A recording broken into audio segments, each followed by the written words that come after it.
facing each other in the finals. Well, Rumble and Thresh are going to be the ones banned out here with that support ban. I have heard TSM go back and forth between Thresh and Janna, so we may see that getting picked up in some kind of safe composition for them. And right now, the homework seems to be done quite well, taking away priority picks while still getting a few flex in there as well. That Vladimir is a good ban out for the Cloud9 side. Yeah, it's interesting. It feels like they're fearful of either the top lane or mid lane Vladimir, despite Cloud9 not playing any of it in the semifinals, but it is honestly, in my opinion, one of the best picks on this patch, especially if Team SoloMid wants to run a lane tank for Dyrus, which is what they did in the last 2 games in the semifinals, where Dyrus played Maokai and Sion in games 3 and 4 against Team Impulse.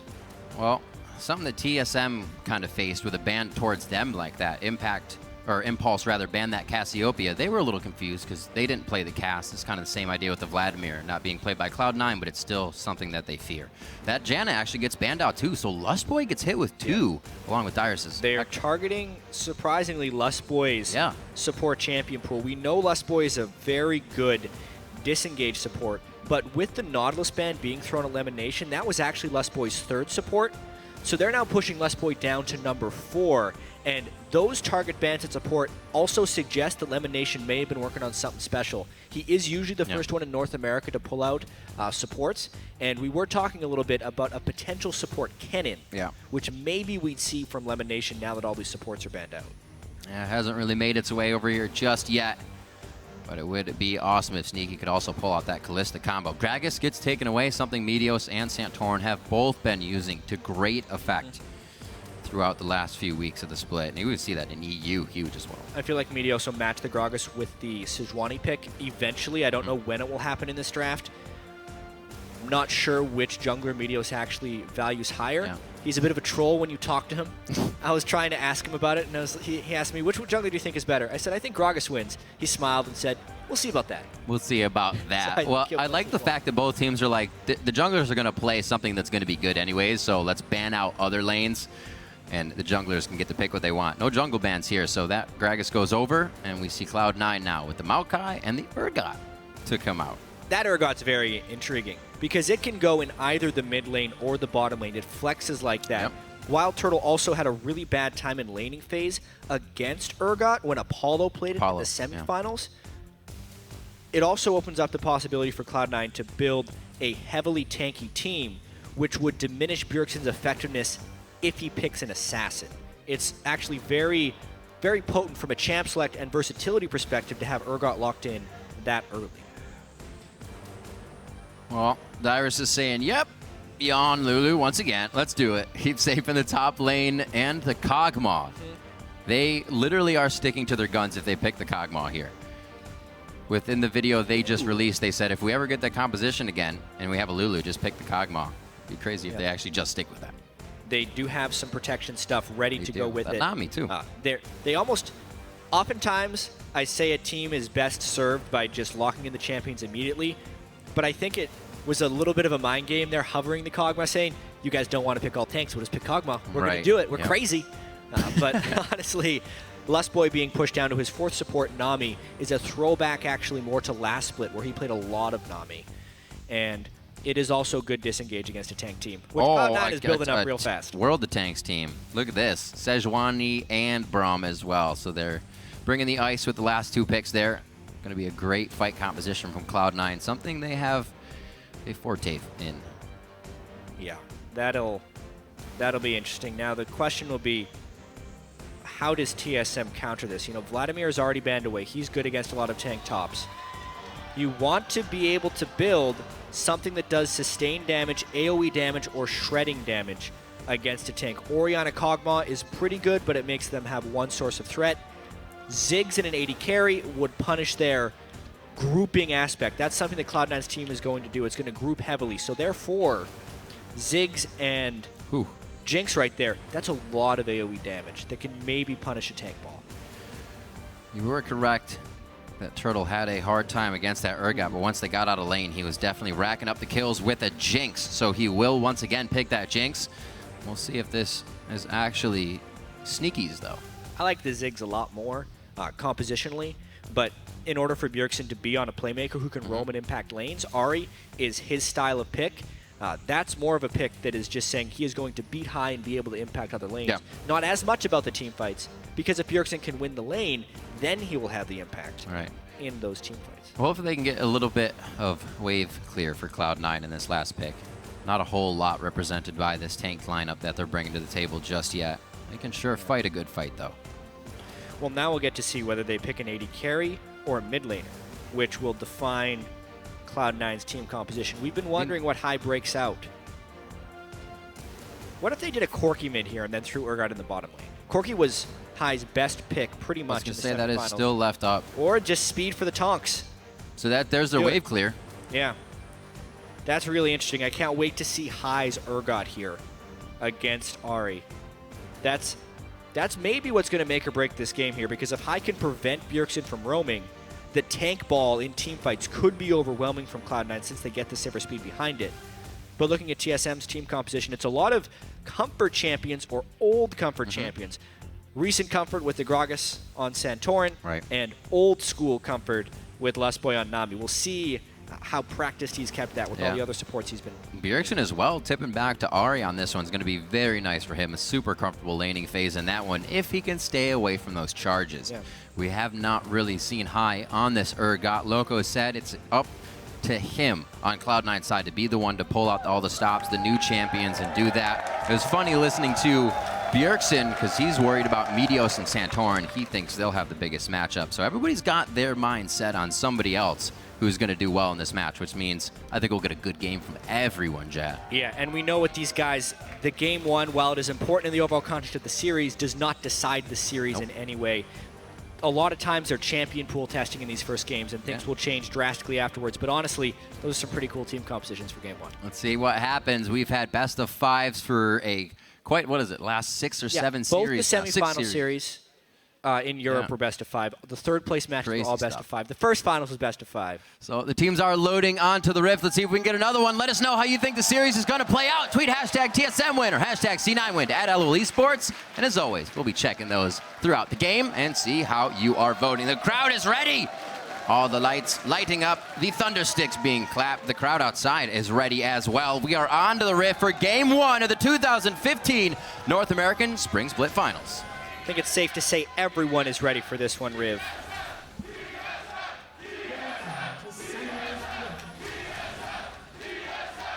Man, I wonder if it separated TSM inside and Cloud9 outside.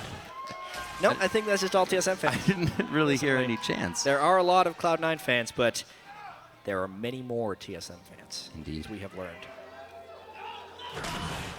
Woo! Just got to get it calibrated. And figure out where everything is. Scope was off a little bit. So the early wards aren't getting too deep here. Santorin's obviously able to just brute that one in. I'll give Meteos a little. Oh, it should be down before he goes for his Raptors, rather. So nothing big coming from anybody in the early game. Turtle's going to sit towards the top lane, and it does not look like going to get the 2v2 matchup here. Yeah. One of the nice deeper wards, though, that was placed there by Santorin was actually trying to stop Maokai from stacking saplings and taking the Raptor camp. Oh. Somewhat risky ward to get in there, but the fact that he has done so will deny balls a little bit. We're talking about balls being on the Hecarim and being on something that can carry to the Maokai this time. Still do a sufficient amount of damage. Yeah, I mean, he didn't get to play it that much. The Maokai, that is, only 2 times in the semifinals, but throughout the ending of the regular season, the Maokai was the pick for Cloud9 to lock in with their very first choice. The fact that they were able to just kind of get it this time without having to put a huge priority on it, you know, first pick Gragas being over on the other side, is rather valuable. Lustboy trying to do some Nautilus things on Nami. Still working with water. Not the same. Not a problem. I think. Just being smooth. I don't think he's going to get too far in this one. Just knowledge of what Cloud9 is doing and at what speed. Elimination's going to try to do a little bit of his own scouting here as he heads down towards the bottom side of the map. It looks like they are out already. He doesn't even get You can tell these guys practiced a lot against each other because they got the same ideas with what to do in these lane swaps. Honestly, TSM wins out on that a little bit. Basically, Lemonation's invade was later, and even though he stole one tiny little raptor, the camp itself wasn't stopped. Whereas for Cloud9 here, they forewent doing the raptors and ran straight to the other side of their jungle. Therefore, it's actually the TSM duo jungle here of Darius and Santorin that are ahead on experience. Scuttle, yep, given over to Meteos. Play that well. Looks like he might get a ward over the wall here, and yeah, they are going to quickly get this. Lemonation's ward towards red, definitely giving them a little bit of help to make sure nobody else comes in. And 3 wards with the Scuttle Crab is all they need. With a level 1 support, too. So really low experience values here early from Cloud9. There will be more experience, substantially more experience on the side of TSM. And for a Dragon, they get first shot at ganking high here. Gragas Flash E is one of the most lethal ganking tools. Oh! So that's one way to stop it. Yeah. Is if High... That's all credit to High there, actually, for avoiding that gank. Because Odd One is watching as well. Oh, yeah. But because he knows that the Gragas gank, early game, if he Flash E body slams you for the stun, it's almost a guaranteed death because Bjergsen would charm him for sure. And when Santorin was body slamming in, he wouldn't have been in range unless he flashed, but High respected it flashed anyway, was able to get it alive. Hey! 1-2 miss there. Darius is going to be able to head a bit of a split in the uprights on that one, and TSM looks like they can get out safely. They have to be careful what's really happening here, though. Can they get out in time? They're still going to try to take down Darius. The Ignite is on. The Ignite is ticking. Is it too little? And he stays alive with the potion just chugged at the right time. If not for the 3-man bubble from Lustboy, which he flashed in for, Darius was dead for sure. So Lustboy supporting everybody but Wild Turtle early on in this game. Yeah, Lustboy doesn't even need training wheels back to these champions. He's just straight off and running. No mistakes, all plays right out of the gate for him. A nice hit by Bjergsen. He needed that 5-4 in this lane, not too far behind, but he's been taking those corrosive charges a little too much, and High has that upper hand. 34-25 in the mid lane right now. So Turtle freezing away in this top lane, shouldn't really see any trouble for quite amount of time in the game here. So he should be big for TSM come mid-late game. And someone who is not very big right now for Cloud9 is actually Balls. Level 2 on Maokai, everything has gone against his farming early on in the game, which typically does not work out for Cloud9 when they need him as an initiation threat. Think about the very early jungle. Lustboy pushed him off of the Raptor camp. He couldn't share that. The first experience Balls actually got was sharing the wolves on the other side of the jungle. Then he never even got lane experience because the dive was shut down. He never got kill or assist gold. And now he's set up in a lane against Lustboy and a level 5 Jinx. There is no way he gets meaningful farm in the next few minutes. TSM getting everything to fall into place accordingly, and that ward early from Santorin towards Raptors was a pretty big catalyst to make all of this come to be. Cloud9 still clearing together towards this top side. Ball's trying to keep himself somewhere in experience range to be able to help in this game. Santorin now is by himself. It's definitely going to start to catapult him ahead a little bit more. That first pick Gragas, and Santorin, he played it in all 3 of TSM's victories in the semifinals against Impulse and shut down Rush, who had been a jungler who was on complete fire for the last half of the split as well as the series against Gravity. Santorin exhibits a large amount of control on the map on Gragas, both from just his clearing, but mainly his gank potential and his consistency as a player. All coming in huge on the jungle Gragas. Yep. We really haven't seen too many woes with these teams. Santorin's kind of the biggest woe right as IEM hit before the season started was really all that TSM had to work on. People thought that he might kind of just be in the back pocket of Bjergsen all the time. Santorin won't be something TSM needs to grow, but I think he grew a little bit faster than everybody thought he could. Yeah, an unfortunate tech issue. High spilled his drink on the keyboard, so classic mistake for the home game. Urgot is so sloppy. God. Just get control of yourself. Yeah. Prompting this pause. Not a problem. That's unfortunate. Really. At least it's not kind of like an emotional thing. You're just like, oh, man, now I'm really in for it. It's just kind of like, whoops, we're good. It's actually surprising that this hasn't happened before. I mean, think of all the LCS games we've had. Well, we took the banana away from Lemon Nation before anything could happen last time, so. See, he's still getting support. Make sure everything still works. Maybe they'll get him a replacement keyboard. We shall see. But honestly, are getting a replacement, yes. But yeah, we were talking about Santorin and how he has been helping the team. But looking at these teams, 2 of the only teams who saw 0 subs or changes throughout the split. So it's kind of no real surprise that they are the top 2 fighting for the finals. Yeah, Cloud9 no supports or subs in LCS play for 2 years now. Yeah. TSM, if they do a supporter substitution, it usually works out for them. Finding Santorin, and it wasn't always like this. Like this TSM team is actually somewhat battle tested at this point, right? Because if we do think back, not the IEM they won in Katowice, but the IEM they didn't win in San Jose before the LCS split happened. Things weren't looking that great. Bjergsen was killed multiple times by Power of Evil. Right, this new guy Bjergsen had lost it. They said Santorin was out jungled. He wasn't going to be able to do anything. Then they come into the LCS season and they pick right up after. They win IEM Katowice against Team WA in the final. To be honest, all of that did happen to now the 2nd place team in Europe. So. Yeah, I know. And Unicorns of Love proved to be pretty good. Yeah, Unicorns of Love definitely came out strong. So they were showing what they had, and TSM just wasn't ready.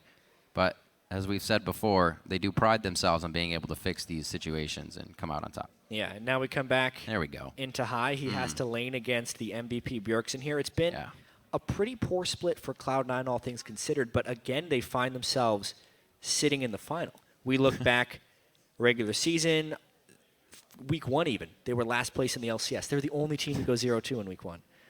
Fighting back from that, they had to continually climb up the standings. They only got their bye in the last week of the regular season by beating the top 2 teams in the LCS consecutively. They got that seed. Then, in the semifinals, they were down 0-2. They were already thinking about how to pick up the pieces, how to recover this Cloud9 brand, how to reassert their dominance. But they actually haven't lost it yet. They've been closer than ever to looking mortal and not the dominant team in the North American LCS. And now they spilled drinks on their keyboard. Yep. So just right when they were on the cusp of reaching the pinnacle once again.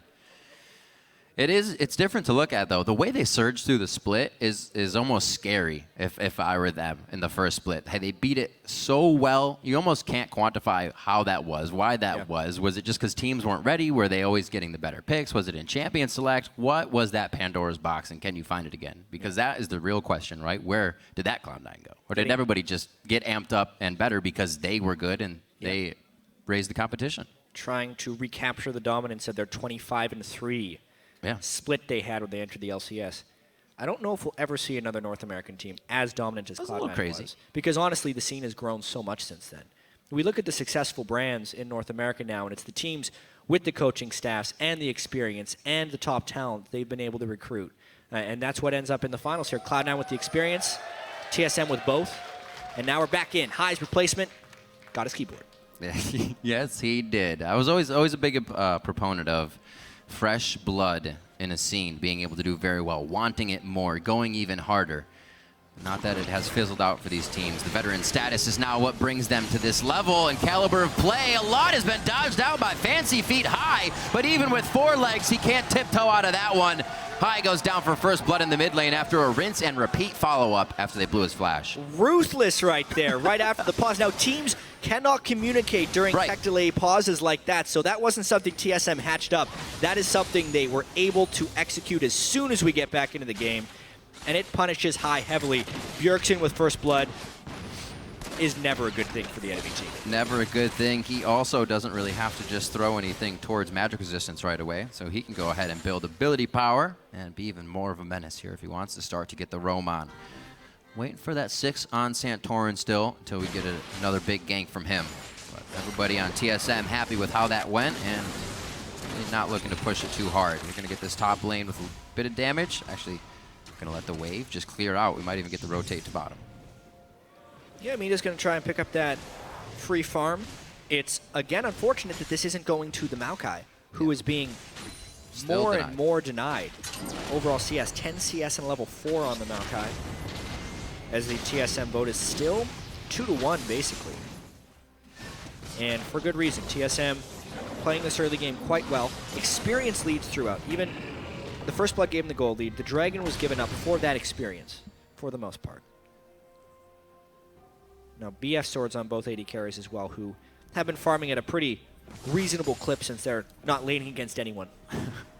Safe days for them. Wild Turtle is happy to do that. And without Sneaky really being on that Lucian, we usually see him take a back seat as well. Looking at that lane now, a nice bit of trade damage going over to Lustboy, but they have all the mana in the world to stay in this lane, and with 30 seconds here, I'm sure one of them would love to get that damage trade in their favor to make Dragon a little bit easier. Rotation already towards the bottom side from Santorin, but he is warded out nicely by, I believe, Lemonation's work down there. Slowly coming in for the gank. Another spot out here. They've already got the pings. They are pretty much ready. Meteos is top lane, though, so they may still try to go for this bottom side, knowing the aggression is there and they could be safe for the dive. Whoa, Dyrus, that was unnecessary, man. Dyrus blows his ultimate. Maybe the length of the chase scared him too much? Yeah, he's like he's going to have backup if he's being this crazy. You can't see high in mid lane. Yeah. Ari had moved away. Interesting. Something they may be able to use here. Good timing to happen at Dragon. Because of the length of the steal, though, TSM able to steal the blue buff as well as prop up his Dragon take. So, while Dyrus' ultimate was unnecessary, Meteos' chase was even more unnecessary. I think Meteos was tunneling a little bit on giving balls space to farm by getting Dyrus out of there, but it did cost them pretty heavily there, losing blue buff to the enemy mid laner as well as the Dragon. Everything happened in a matter of seconds. You think it's going one way, then the other. TSM makes a good move for Dragon, and with the kill, now a Dragon in the lead. It's giving them 600 gold. Staying out of the way of Lemonation here. Both supports about to hit 6 in that bottom lane. Things could start to get crazy. Junglers are hovering that bottom side of the map and already have had a bit of hand in the first bloods we've seen, Santorin being in that mid lane. And both Santorin and Meteos have game-changing ultimates on these junglers. Something they actually used awesomely in the semifinals. Santorin's Gragas assaults were perfect, and when Meteos was on Gragas, he was landing great ultimates as well. We've seen Sejuani completely swing team fights before as well, and it will be incredibly important where those ultimates are used and if they can give each team an advantage. Because right now, when TSM has that small lead, they're so good at stretching it out. Yeah. So unless Cloud9 makes a play with the Sejuani ultimate that is not counter-ganked by Santorin, they may die a slow death to Bjergsen's Arc. That's one thing you get out of Bjergsen over and over again is a reassuring voice. If we keep doing that, it's something we'll be able to get. Just keep poking, keep ganking mid, and TSM is able to stay on that kind of course and not divert from it. Really is something that keeps them in the game and allows the lead to grow ever so slowly. Raptor buff taking out the bottom ward. It also delays Sneaky's back here, so they may be able to get a little bit of action on this turret. Yeah, it may cost them a lot of this turret. The turret no longer has that extra resistance because we're 11 minutes into the game. And also, Lemonation had to back away early. All this pressure that Meteos is throwing up into the top lane is being really easily countered and outplayed by TSM. We've seen games where Balls gets focused like this, pushed out, very under-leveled. Now he's got himself back up to leveled, but too many resources have been put back into that for it to work. TSM outplayed slightly in the early game, which put Balls in a hole. And instead of just leaving Balls on his own, Cloud9 is putting so many resources into making sure he is a person in the late game instead of just like a baby sapling tree. So with that... Not many rings. Instead of TSM putting resources into keeping him down more and more, TSM just putting resources into giving everyone else an edge. By the time Balls matches up with Dyrus, which he kind of is now, maybe all the other lanes for TSM will be ahead, which is the TSM game plan. Get the other 4 people ahead, let Dyrus fend for himself and go even. Yeah, always. TSM's plan, Dyrus fend for himself, indeed. And with these turrets dropping now, as we see the first one go down just a bit ago for Wild Turtle, Jinx can start approaching these turrets faster. It's going to be even a bigger surge in gold, and those turrets are going to fall down real quick. Bjergsen backing on a ward. Don't think Cloud9's going to be able to work off of any of this. They're all kind of in their own backing position themselves. So, didn't expect this slow of a first game, but both teams are definitely giving each other a lot of respect. Yeah, they are definitely just taking it slow, not trying to take too many risks. These teams they're very different than Unicorns of Love and Fnatic, strategically, to put it in some finite terms. Honestly, these guys just don't fight as much as Fnatic and Unicorns of Love do. They have heavy, heavy vision games that evolve around each other. Cloud9 actually won a lot of games in the middle of the season with incredibly low kill counts. That's very TSM true. has been known to play that way as well. When the team fights break out, they will be explosive, but don't expect them to just happen out of thin air.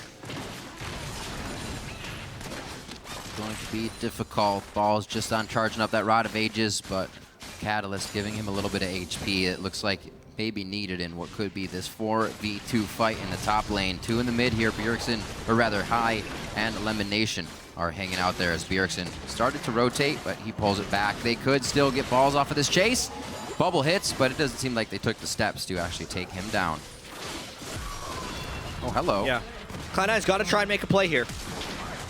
It's on to Dyrus. That ultimate is still up for him. He can get the wild growth on. I don't think it's going to be enough as a Winter's Bite and Conclusive Blows just equal out to the stun. And Dyrus goes down. So Cloud9 get a trade on the bottom side for a turret, but they've lost another one up top as well. Good job right there for Cloud9 to get aggressive right as the turret was falling. Dyrus needed to fall away from that turret to not be at risk for that engage. But now that 2 big ultimates have been blown by Cloud9, TSM looking to maintain the pressure in the mid lane. Every time you put something into Dyrus, TSM will take from you something else. Oh, always. And they take it quite textbook here in the mid. Another flash needed to be blown, this time on the side of Cloud9 as the 3rd outer turret falls. That was quite quick once they got the bottom one.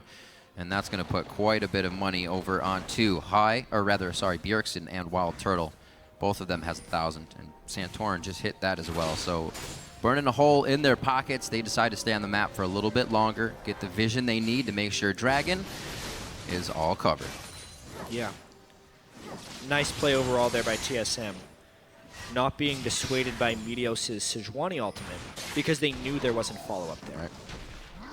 High still stacking up. Just got his Manamune. Merman is going to be a good distance away. Let's double check that. It's at 391 of 750, so it's not stacking incredibly quickly. Right. Rod of Ages still not completed on Balls' Maokai. Not going for the Righteous Glory, so trying to get a little bit more damage in good there. thing you just got that done. Relying on the Sejuani ultimate instead of the Righteous Glory initiation. Maybe a Righteous Glory from Lemon Nation. Cloud9 is trying to bide their time, but they're honestly in catch-up mode.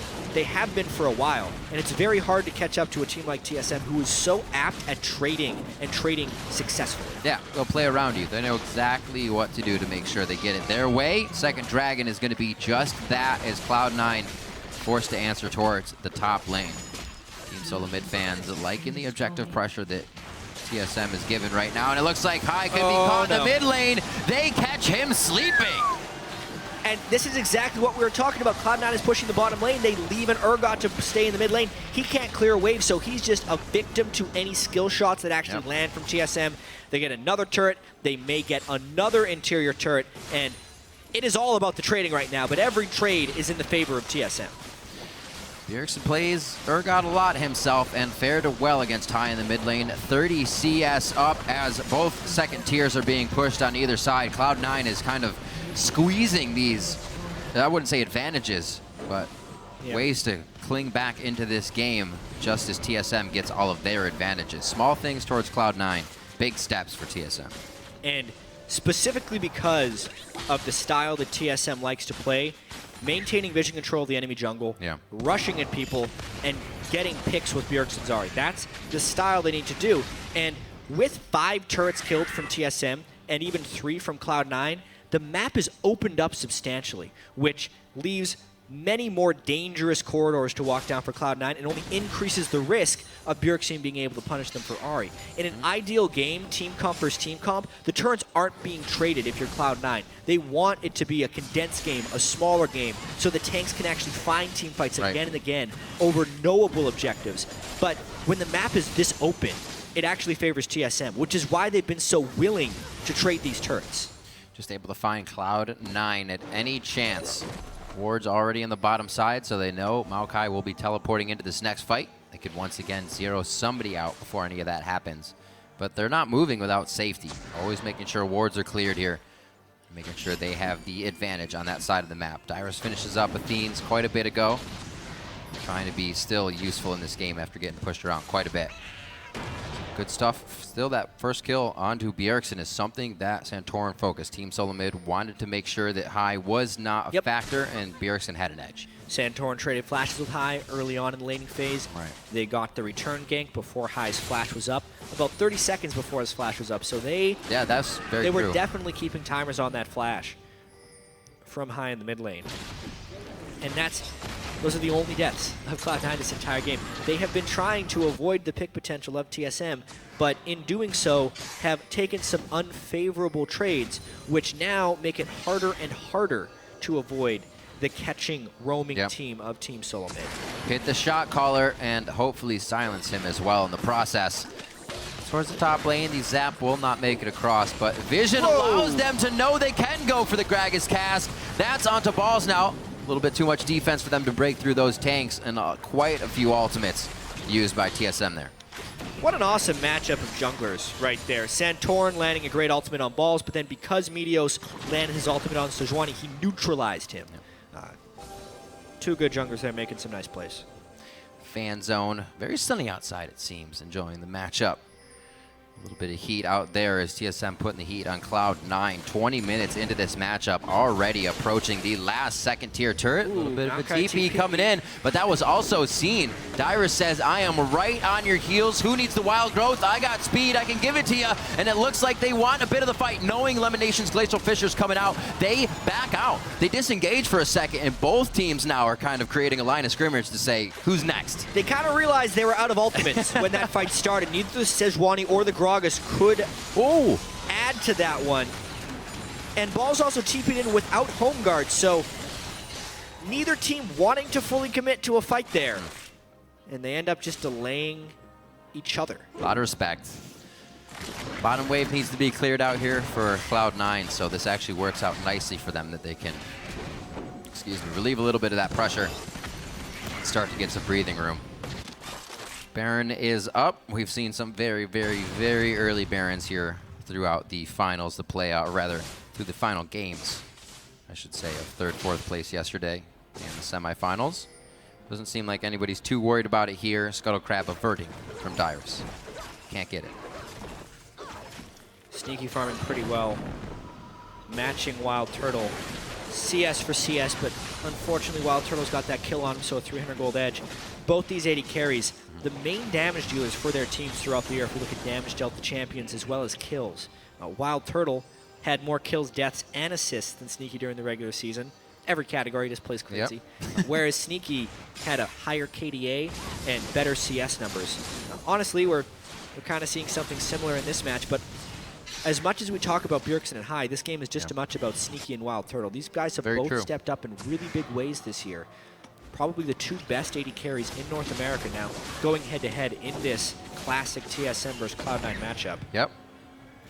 Saw him quite a bit on different 80 carries, spot. but now James Silver. What a hit from the ultimate from Meteos! TSM is locked up and now retreating as Cloud9 is trying to get the cavalry to approach on this, and they cannot get through the choke point as TSM made their way out very fast after losing Bjergsen. TSM is lucky to only lose one player after that initiation. Cloud9 going to try and push down this mid turret as fast as possible because there's a dragon objective up as well. They have a very small minion wave, but it doesn't look like it's going to matter. They have enough damage. They should be able to get Dragon here in a very big move. Completely evens out this game. Next few turrets are going to be really big. The fact that Cloud9 could posture outside of the Dragon with that many missing turrets, they're missing 4 turrets on the Dragon side of the map that is all danger walking through. But that specific corridor is actually where they want to catch a fight. TSM lost a fight in this spot to Gravity during the regular season against an Urgot. Wow. 4-man Sejuani ultimate. Giant Sivir damage coming in as well. High is not even involved in that fight. I think that's the main reason you only saw 1 casualty, because no one else could be swapped back into the team for additional kills. But it puts Cloud9 back in position in this game, and critically gives them some time to set up defensive wards. It's just a whole lot of high-level play coming out of that. Cloud9 got the engage they wanted, which they'll probably never get again. Most teams would have completely died in that situation, which TSM didn't actually die. They disengaged. These guys are on point on both sides.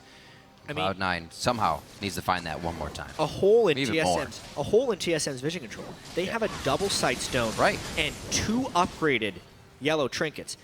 Previously, Cloud9 was the team that did the double yellow trinkets because Meteos would like to put more of his gold into combat items, and they'd get less vision denial, more overall vision.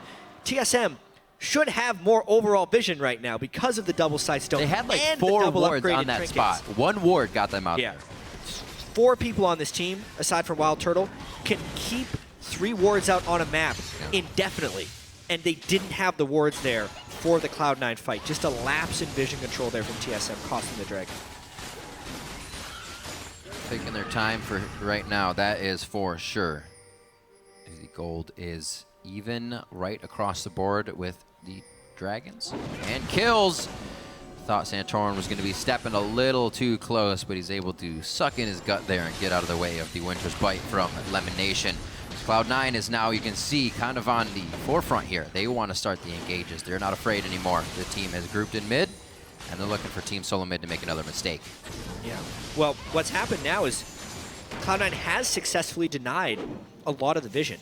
Good pink wards, good sweeping, 1 upgraded sweeper, 2 normal sweepers for Cloud9. But if we look at where TSM is going, they don't have good vision control. That's why they're having Santorin run in as the tanky Gragas with a Lulu to shield him and try and get these wards. Cloud9 only wants to catch them. It's a big game of give and take here. TSM has already traded the majority of the objectives, so there's not much more trading they can do now that they've lost vision control. Right. You saw him, Santorin, do it once again there. Almost put them in a scary position. You can see Whimsy and other speed-ups being used, saying, shouldn't be here. Once again, Cloud9 approaches. These guys are just lining up for the fights. Good thing they cannot see Sneaky right now over at red. I'm pretty sure that would be a nice engage for Team SoloMid to hit on. And they stave this one off. The thing is, it's very tricky for TSM to find an initiation without vision control. If they're just walking straight up to Cloud9, they can't really get through the tank lines. They need to pick off one person at a time. What a bold Baron call here by Cloud9. I'd expect them to peel for a fight, but we haven't seen them find fights recently. We'll see here. Do they burn Sivir all? Heismer Amana just popped through here. Big boosted damage for Urgot coming into this. Can they get it on the chompers without hitting? Righteous Glory doesn't really get him there. Meteos with a 5-man Sejuani ultimate. If TSM can make it through this, they got it. But Cloud9 is locking them down. Bjergsen on the outside. He gets swapped in with the position reverser. How is TSM still alive in this one? They are doing everything they can, but Cloud9 closes the door on that fight. A 5-man Sejuani ultimate. Have you ever seen a better Sejuani ultimate in competitive play? He did the ult flash as well to make it point blank and faster. Beautiful initiation there by Cloud9, using their movement speed, catching everyone, and then running them down for the rest of the team fight. Absolutely incredible plays here coming out of Meteos. Struggling in the top lane to keep balls in the game and then taking control of the mid game by himself there with 2 huge ultimates. One from the blue and now that second one. Let's see it again. Game-changing plays right there. They walk around the chompers. Watch this. Ooh. Okay, so what he did is he actually flash Q'd to get in point blank range and then just hit his ultimate. So he didn't actually instant cast the Sejuani ultimate, but the effect was the same because he was right next to TSM when it landed. The explosion radius stuns 5. At that point, Sneaky was able to get into the brunt of the TSM team without them getting protected, while Turtle did not do enough damage. Therefore, Sivir ran him down, and my goodness, that initiation from Cloud9 was legendary. Said it earlier, Jat. 2 words, game-changing. These junglers have game-changing ultimates, and I think we just saw that happen for Meteos. I can't believe he hit all 5 people. Like, TSM has been disengaging so well this entire game, and Meteos has landed one ult on 4 and another ult on 5. TSM does need to spread out a little bit. I think that's one thing we've learned here. Now with Baron Cloud9 trying to siege, it's going to be tough. It is going to be very tough for TSM now to reassess how to get back into this one. They still have a bit of vision on their side of the map, but these fights are happening right out in the open. And Cloud9 is using their fright prowess in this tank line to just get the fights done. A huge gold lead now of 4,000 after a neck-and-neck game for the first 25 minutes. Did not think that was going to be the way the game changed, that's for sure. What an incredible way for Cloud9 to start things off here in game 1. Down a ton of turrets as well, and it's not over yet because TSM can still catch out individual members of Cloud9, and the only fights they've lost have been off of 4 to 5 people getting caught in the Sejuani ultimate. I think Meteos saw him there. Yeah. He definitely had sight. TSM has control over this dragon, though, because of poor back timings by Cloud9. They end up getting this third dragon. I feel like that was to the wayside for Cloud9, but they still have to be careful as that creeps up towards 5. Aspect of the dragon is still something that can close the door right back on you. Cloud9 would not be feeling too good. We have a long series here. We are only in game 1, and 30 minutes is what we were kind of seeing as a lot of these games end yesterday, back and forth, and these guys are going to take each other to the late game. 3 kills for Sneaky now as he is really becoming a big factor over on the side of Cloud9. Wild Turtle's picked himself up a few as well. Wild Turtle going for the higher damage build with Phantom Dancer, but Sneaky completing his third item faster. They also catch TSM out of wits, wow. And they push straight down. That's an inhibitor gone, most likely. Wow. A lot of respect and a little bit out of position for TSM on that play. Yeah, I think TSM was willing to concede a bottom turret and were just a little bit out of sorts with where they're going to be going. Yeah. They actually have a lot of wards sprinkled around the dragon area / that side of the map, so it is a little bit inexcusable that TSM gives up that turret so uncontestedly.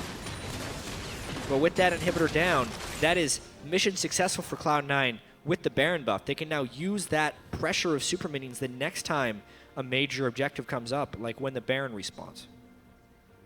See what kind of items everybody's getting in their inventories. Definitely synergizing with the team is kind of the name of the game here. Lockets, Righteous Glory coming out, something that can also complement the champions on your team. It's been the focus as well for both. Lustboy has focused the Mikhails as well to get that position reverser off of whoever High is going to be targeting. It's also to just stop the Sejuani ultimate. Yeah, that too. The one.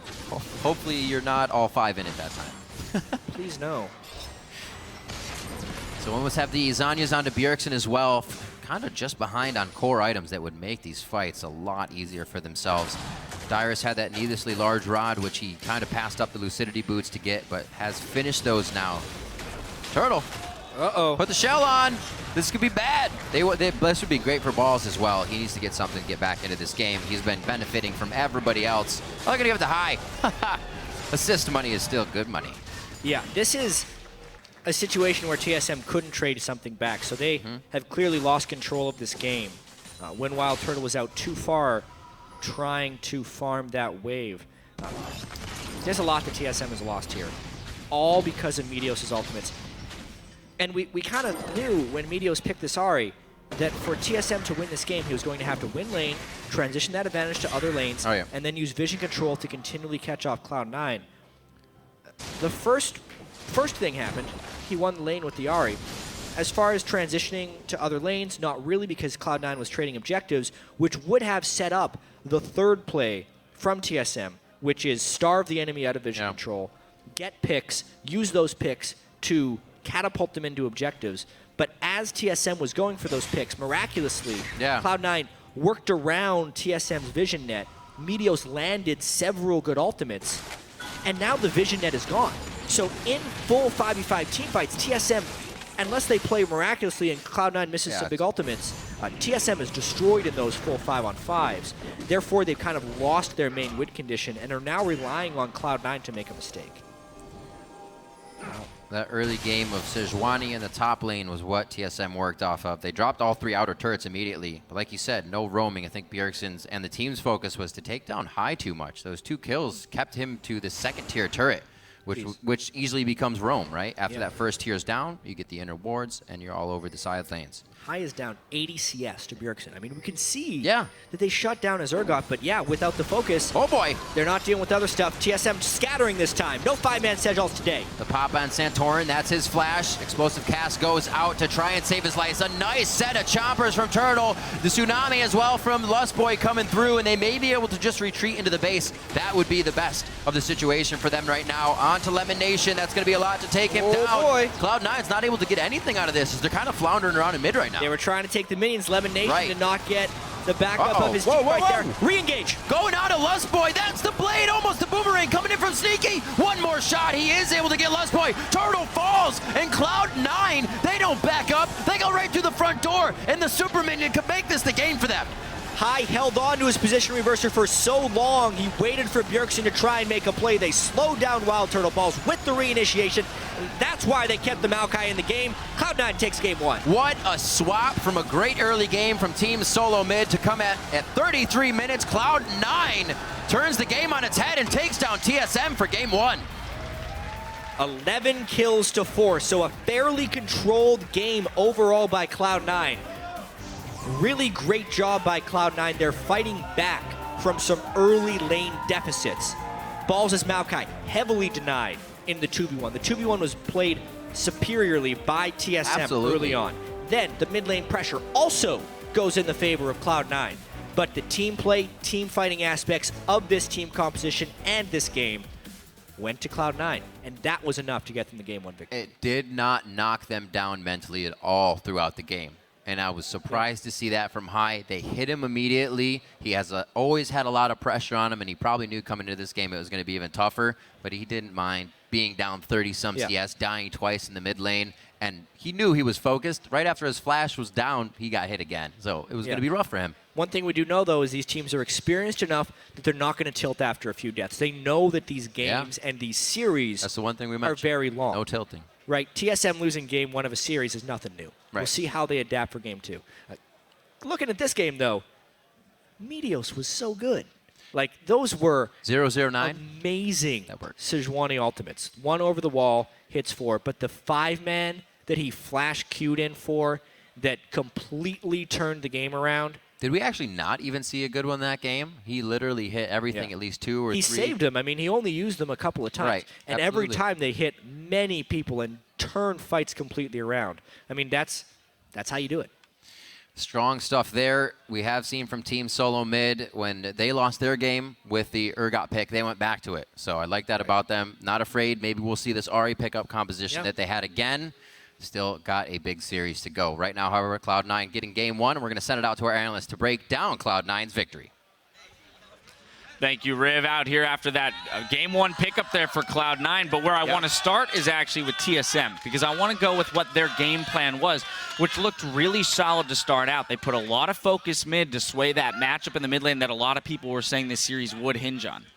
Yeah, and honestly, TSM did a good job of that. Hey, look, a very early gank, the trio lane of Dyrus and Santorin and Lustboy, they roam mid, they trade flash for flash, they get down to bot lane in time to absorb the wave, like very smart things by these guys. And of course, as the casters mentioned, they come back in time before the flash is back up. First blood onto Urgot, push the top lane turret down. And this comp works so well off of snowballing the 2 big TSM members. Bjergsen gets ahead. Wild Turtle gets a strong early game champion who can knock down turrets. And if you siege up on a turret, you have to respect Charm at all times, you have to respect Bubble at all times, and Jinx does all the heavy lifting on turret kills, and all these things work very well for TSM. Yeah, and you have to keep that Urgot down too, because it's a quadra tank composition from Cloud9. They banned out the Janna and went for hard engage, so keeping that Urgot down is imperative, because if that Urgot gets up, he rushes the Frozen Heart, and it keeps Wild Turtle's damage down too. Yeah, and what was very interesting, you talk about the bans coming out here. There's actually a couple of points I noticed Lustboy not used to playing Nami in this kind of a matchup, right? Hard engaged team versus disengaged team. The big climactic Baron fight, there was an opening to tidal wave the team and disengage. When they put the Chompers down, the team goes around it, they're funneling through a very small choke. That tidal wave stops the team fight guaranteed. But it doesn't come out because he's not used to the matchup. He's not used to having to tidal wave early to disengage. And so, right, the rest of Cena actually gets in on that fight. Like, those are things that are really important where TSM's not ready for this level of pressure on their compositions. Yeah, continuing down the line of the early game for TSM, too, we have to look at the fact that their pressure in lanes was pretty phenomenal, right? Yes. They were taking things off of Dyrus getting camped, which is great. If you're trading 1 death for a turret every time, fantastic. And their wave manipulation was actually pretty phenomenal in the early parts of the game. So takeaways here for TSM, fantastic there. I want to look at how it fell apart, though. Yes. Stop grouping up against the teamfight comp, because that comp only has Sivir for wave clear and a little bit of Maokai. You have multiple wave clear champions, Gragas, Lulu, Jinx, Ahri, all 4 champions that can like range wave clear very effectively. Split push, don't let that composition group up because they work best when they group up. If you group up against a quadra tank comp that has a Maokai in it too, he just reduces everybody's damage taken, and it's impossible to knock them down. They just barrel and face roll that team fight. So stop grouping up, keep pushing objectives and forcing things, and they had lapses in vision, and that was the big thing too, is they should have so much vision that they can go between lanes. They lost that vision, and when you lose vision against a hard engage comp, they can camp an objective, and you have to face check him, and they get to force the fight. But that's the big difficulty here, is even if Bjergsen's off on the side split pushing, obviously it can't be Jinx split pushing, no escapes, right? That's the obvious choice here. Even if Bjergsen's the one split pushing because he's actually got pressure in the lane, problem is you've got 4 tanks. You've got a Sivir and an Urgot and a Maokai and a whole bunch of freaking dive. Like, good luck 4v5ing under turret. You put the Braum shield up and your wave clear's gone. Like, the actual Braum pickup like prevents a lot of choice that TSM could have made because they can no longer wave clear as long as he can survive 3 Jinx rockets, and then you just hard dive them under the turret. Bjergsen can't show up, and if Lulu is the one split pushing on the side, well, C9 put a whole bunch of pressure in getting balls ahead of Dyrus in that top lane. Now that pressure like bought TSM 3 turrets. It bought them an extra dragon as well. Like it almost lost C9 the game, but because he didn't lose the game, and Maokai was doing well, and went Rod of Ages because then he has wave clear and kill pressure in this matchup instead of Righteous Glory for the team fight because they've got Sivir anyway. Like a lot of these things just click together, and suddenly C9 gets to stifle all the options. But that's the thing is you don't 4-1, you 1-3-1, or you 2-2-1 and leave the self-sufficient Ahri by herself. And even still, though, it just becomes difficult. And I'm not saying it's necessarily difficult. wrong, You have to but it's like, correctly. Can Ahri outrace Sivir when the team fight does happen into your turret? Because the 5v3 will kill your team under the turret and will kill your turret afterwards. And so you have a very short clock to where if before C9 dives, we better get something to happen. Yeah, and that C9 is forcing difficult to do. All right, well, things TSM could have done differently. Now let's transition over to Cloud9's side. And you had mentioned the vision play and forcing TSM into a scenario in which they had to come into an objective not knowing what they were walking into, setting up that team fight pretty well. I do want to bring up our first replay, and this is blowing up on Twitter right now. Hashtag LCS big plays here. Oh, yeah. 26 minutes into the game, ends up being a 4-for-1 plus a Baron. Zyrene, take it away. They get the vision here, and then they try to disengage, but Meteos, he flashes forward with the Q, and he basically animation cancels his ultimate. You have no reaction time at point blank with that going on. So that's what sets it up. And it hits all 5 members of TSM because they cluster against this team composition. The Righteous Glory is actually popped a little early, and then the Sivir ultimate, it's like, oh, do we want to go? They have to walk around Flame Choppers, and that's where you tidal wave, is across that. But you see, Braum actually doesn't even get to Unbreakable because he gets Q'd. So it would have been a perfect tidal wave disengage that would have allowed them to get out of the Meteos ultimate in time to actually react to this team fight and kite backwards. But at this point in the game, Wild Turtle doesn't have the damage, and the Glacial Fissure comes across him, so he's not able to reposition, and Sneaky just gets free pop shots on him at that point. Yeah, Sivir's actually really good in AoE comps like this. It's very hard to deal a lot of damage as an AD carry like Sivir. I usually call her in casts a low damage AD carry for the utility because your range is low, you're often under threat, kiting's pretty hard on her, she doesn't always run very fast. But if your team has all the offensive tools, Ricochet and Boomerang Blade are 2 of the best AD carry steroids in the game. You're going to do actually more damage than Jinx Rockets will in a fight this grouped up and this safe for Sivir. Sneaky, unsurprisingly, highest damage dealt champions in the game in that one because it's a field day for Sivir to kill everyone. Yeah, and I mean, everybody on your team is a tank, and they're trying to get through that front line to you. And the fact that it's a Braum kind of compensates for the Sivir range disadvantage because he can just absorb and allow her to stand right behind him. So I have to say, at the end of this game, my big takeaways are that I loved C9's composition. I loved the way they built it and the way they intended to play it. What worries me, though, is the fact that they did get behind early. And without that incredible 5-man ult there engaged around the Baron Pit, they may not have been able to get back into it because TSM was starting to pick up steam. We saw them, as you mentioned, rotate in order to put manipulate waves, rotate, take them down quickly, and not allow for the wave clear of Cloud9 to come in because all they have was a Sivir, and unless the Sivir rotates between turrets, they're not going to wave clear at all. Yeah, but TSM kind of dropped the ball there with vision control in the jungle and having to reestablish it. Bjergsen got picked off once, and it was like, okay, they have to back off, then they have to come back in and try to reestablish vision. But C9 was just camping brush, waiting for them to come in. And that's the kind of thing that you can't stop the momentum on that team. It's very tempo-based, and once you get off beat, you can't get back in it. Yeah, I wanted to see a bit more from TSM in the first 20 minutes. Yeah. Bjergsen got ahead. He had mid pushed in at all times. And when you have mid pushed in, you can use mid to get vision control, right? He and Santorin can go off. Like, you saw him steal a blue buff early on in the game. You can see him go and ward up the jungle. And they can use this to track Meteos. And they saw Meteos go top lane a lot, and so they pressured bot lane. But they could have pressured bot lane more by tracking Meteos a little bit more here. Crushing the Sivir under her turret, you know, or at least forcing her off sooner. C9 quickly swapped their lanes around. They sent Sivir top lane after a while, but using the Ahri a bit more in the early parts of the game, make a couple more plays, and then C9 can't get into the rotation game. Cloud9 definitely out for blood here in the first game. They want their title back. We are only just warming up, though. When we come back, Cloud9 and TSM will return to the stage for Game 2 of our championship finals. And as we head to break, we're going to be looking back at the championship battles of yesteryear. We start with the first meeting of these two teams in 2013 Summer Split Finals. Completely undefeated in the series, 25-3 on the split. Cloud9 does not drop a single game in the playoffs. And look at that. They are a team that works together and likes each other. That is the best team in North America.